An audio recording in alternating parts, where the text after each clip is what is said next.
Merhaba arkadaşlar, PES Sevenler Birliği kanalına hoş geldiniz. Oyun içerisindeki bazı gelişmelerle karşınızdayım arkadaşlar. Bugün bazı takımların dizilişi değişti ve uzun süre sonra 3 ofansif orta sahalı bir diziliş geldi. 3 ofansif orta sahalı dizilişler oyuna nadir gelmekte. Mesela 4-2-4 dizilişi aylardır gelmiyor. Soran arkadaşlarımız vardı. Hatta dün bir arkadaşımız dedi ki oyunun ben dün sabah neler gelecek videosunda en güçlü kadrosunu paylaşmıştım.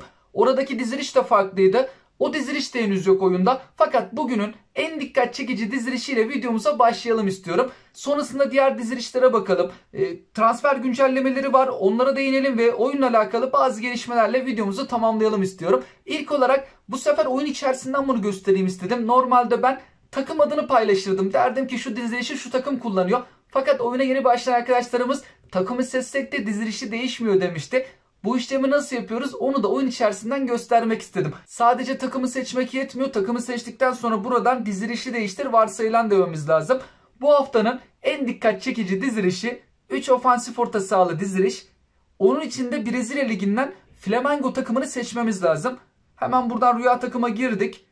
Brezilya Ligi'ne gideceğiz. Güney Amerika Serie A'yı seçelim. Flamengo takımını seçeceğiz. Burada CR Flamengo.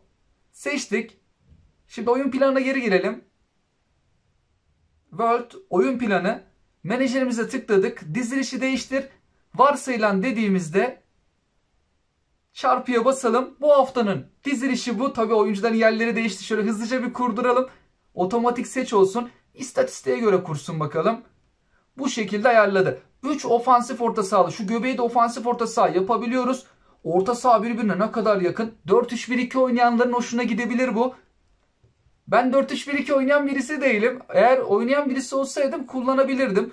3 ofansif orta sahalı oynayabiliyoruz. Tabi bunu bir oyun planı listesine kaydedebiliriz. Bir oyun planında bu durur. Diğer oyun planlarıyla devam edebiliriz. Gizli forveti santrafor yapabiliyoruz. İstersek bu şekilde de ayarlayabiliriz. 3 ofansif orta sahayı istersek göbek de yapabiliyoruz. Bu dizilişle de bu hafta maça çıkmaya çalışırız. 3 ofansif orta sahalı hatta oynatır bir deneriz dizilişimizi. Oyuna yeni başlayan arkadaşlarımız sorduğu için de diziliş değiştirme nasıl oluyor? Bu şekilde oyun içerisinden göstermek istedim. Takımı seçtikten sonra menajere tıklıyoruz. Dizilişi değiştir varsayılan dediğimizde o işlem gerçekleşmekte. Takımımızı değiştirebiliriz. Takım değiştirdiğimizde hatta şimdi değiştirelim. Buradaki diziliş değişmiyor. Aynen kalıyor. Kullanıcı bilgileri rüya takım. Temel takımımızı şimdi değiştirelim. Avrupa İngiltere Ligi'nden olsun bu sefer Manchester United. Oyun planına geldiğimde evet takım değişiyor ama dizilişler, oyuncular değişmemekte.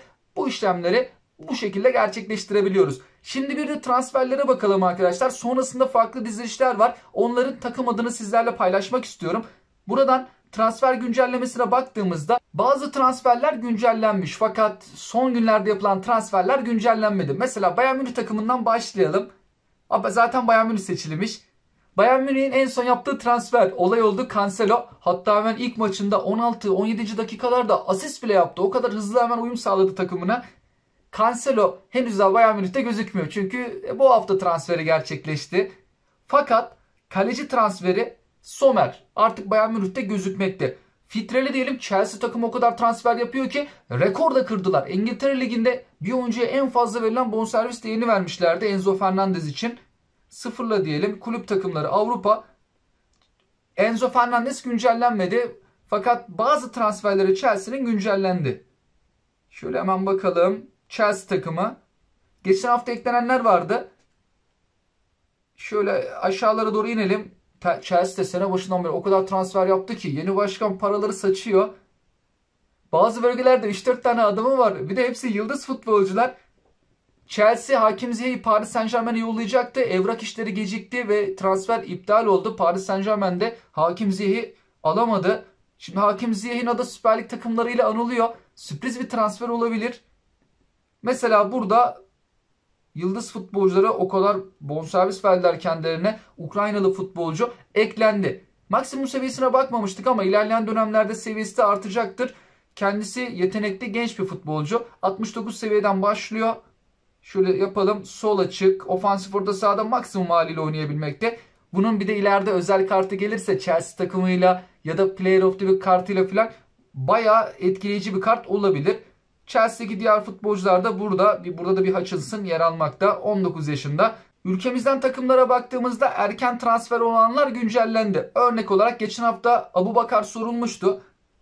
Abubakar şimdi Beşiktaş takımında gözükmekte. Hacı Ahmetoviç ama yakın zamanda transfer olduğu için o eklenmedi.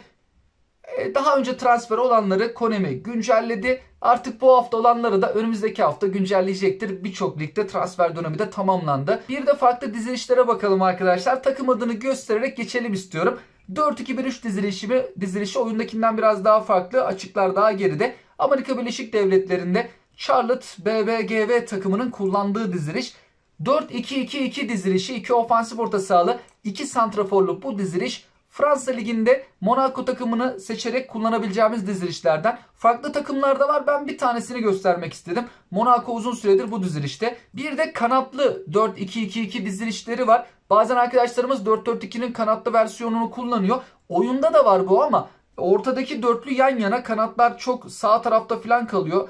Burada mesela göbekleri dos yapıp daha geride kullanabiliyoruz. Kanatlar biraz daha içe doğru yakın. Ofansif orta saha kadar olmasa da içe doğru yakın konumda. Belki bu şekilde kullanmayı seven arkadaşlarımız varsa Japonya Ligi'nde bu The Sapakusatsu Gunma takımını seçebilirler. 4-2-2-2'nin farklı şekillerinden birini Fransa milli takımı kullanmakta. Onlar da santraforu, 2 santraforu yan yana değil önlü arkalı kullanıyor. Kanatlar tabii kenarlarda.